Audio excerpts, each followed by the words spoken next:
Қайырлы күн, құрметті көпшілік. Қазір мынау Астана қаласындамыз. Осында бір алма ағаштарына зиян тигізген екен қояндар.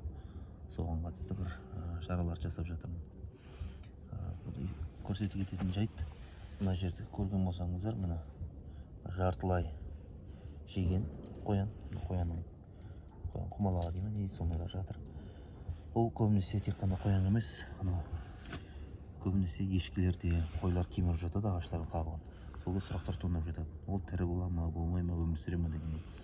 Егер мына жартылай болатын болса, жегеннің толық емес, онда бұл өмір сүреді. Өйткені мынау ішінде қабықтың астында флоема деген бар да. Ол өсімдік ағашының жапырақтарында түзілген органикалық заттарды, сабақты және тамырды қоректендіреді. Ал тамыр соның есебіне өсіп, тамыр керісінше минералдық элементтермен жапырақтарды қоректендіреді. Бұл сондай төмен жоғары жүретін процестер ғой. Сол жер мына жер, яғни флоема жоқ болып қалады. Сол үшін мына жер төмен қарап, тамырға қарап қоректік заттар түспей қалады, яғни органикалық. Яғни бұл жер мына жерде енді тамыр онша дамымайды деген сөз мына жерде. Сол себепті де бұл жерде ең бірінші істейтін шаруамыз, бұл жерде ең бірінші тазалап саламыз дұрыс, кішкене қабықтар қалған болса, жыртық басқа. Сосын ол жерде арнайы мыс сульфатымен өңдедім, яғни медный купоросмен.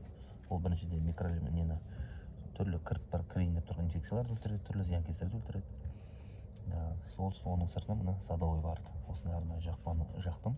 Яғни бұл жерде не үшін садовый бар? Бұл оның жазылуына көмектеспейді, бірақ бұл жерден сыртқа ылғалдың шығып кетуіне, ылғалдың, яғни төменнен жоғары көтерген ылғалдың ауа су буланып кетпес үшін соған көмектеседі. Одан кейін ішке қарап кішкене инфекцияларды ұстайтын болады. Егер де сіздерде осындай жартылай болып жатса, осылай жасасаңыздар болады. Бұл әбден мүмкін. Бұның бұл бір жолы.